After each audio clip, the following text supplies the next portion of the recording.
of the Philippines o PMAP. Grupo ito ng mga Human Resources Manager mula sa mahigit 1,000 kumpanya sa bansa.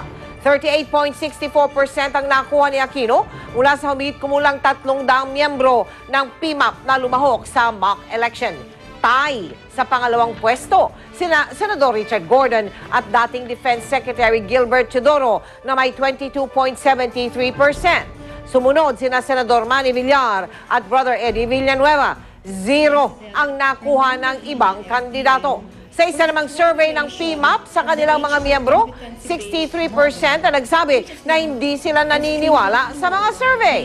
25.2% naman ang naniniwala. Halos lahat ng mga tinanong hindi raw maiimpluwensyahan ng survey results. Samantala, si dating Pangulong Joseph Estrada ang sumabak kagabi sa programang kandidato. Programa po yan ng GMA News and Public Affairs. Isa sa mga sinagot ni Erap ay ito. Kung sakali ay mula siya o muli siyang maging Pangulo, ano ang iibahin niya sa dati niyang pamamalakad? Panurin niyo po itong pagtutok nito ni Arnold Clavio. Gagawin ko.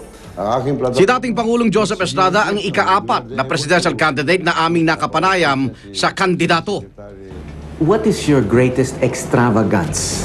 Siguro, when I'm with my friends, I'm fond of eating. Wala ka akong relos eh, wristband lang. Wala akong sising. Pinagmalaki ni Erap ang mga nagawa noon ng Administrasyong Estrada.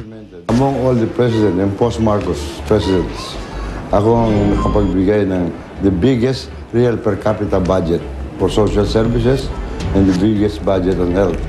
Kung muling mauupo sa Malacanang, ano kaya ang may iba sa administrasyon ni Erap?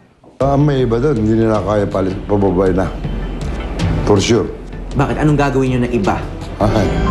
Secret. Talaga hindi nila ako mapapababa. Sinagot din ni Erap ang mga usapin tungkol sa pagbibigay sa kanya ng pardon ni Pangulong Arroyo at sa muli niyang pagtakbo bilang presidente. Di ba po kasama doon yung kasunduan na hindi na kayo tatakbo muli? Wala akong kausap na gano'n, wala akong kasunduan na gano'n. At ako hindi humingi sa kanya ng pardon. Nilinaw din ng dating Pangulo ang tunay na motibo sa muling pagkandidato. Ang pagtakbo niyo pang to, vindication ba ang nais niyo? Redemption ba to? O pagtatapos ng inyong political career sa high note? Ang aking frustration, hindi ko napagpatuloy ang aking mga programa na pro-poor. Yun lamang aking ambisyon. Maasa raw si Erap na muli siyang pagtitiwalaan ng taong bayan sa darating na eleksyon. Ako naman, Arnold Clavio, nakatutok 24 oras.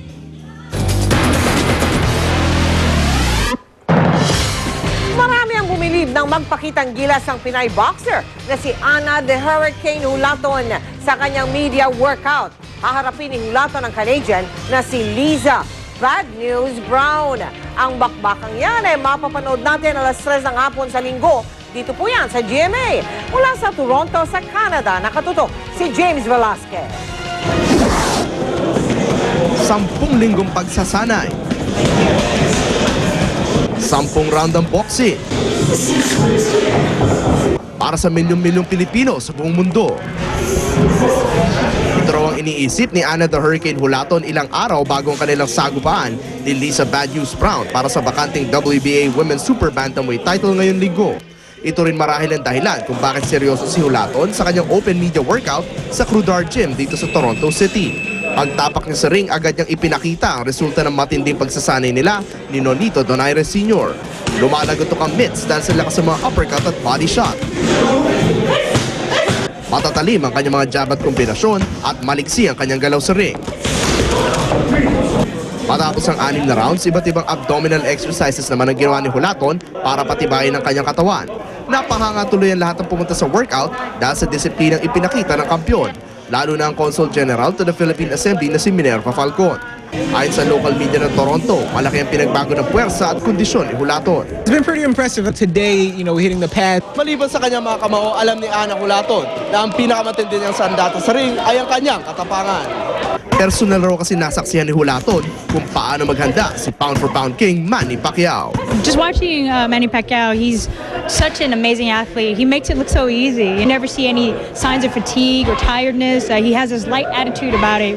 Mula sa Toronto, Canada, James Velasquez, nakatutok, 24 oras. Batang naiiwan mag-isa sa bahay, nasakal sa pinaglaruang guyan. Kampanya ni Senador Noynoy Aquino Solonga po na bulabog ng mga nagsuntukang taga-suporta. Ilang kandidato, internet na ang target kasi mas mura kesa sa mga patalastas sa telebisyon. Eksklusibo, ilang lumaya ng mga dancing inmates ng Cebu nakipag-showdown sa mga preso sa Manila City Jail. Mapapanood natin sa pagpapatuloy.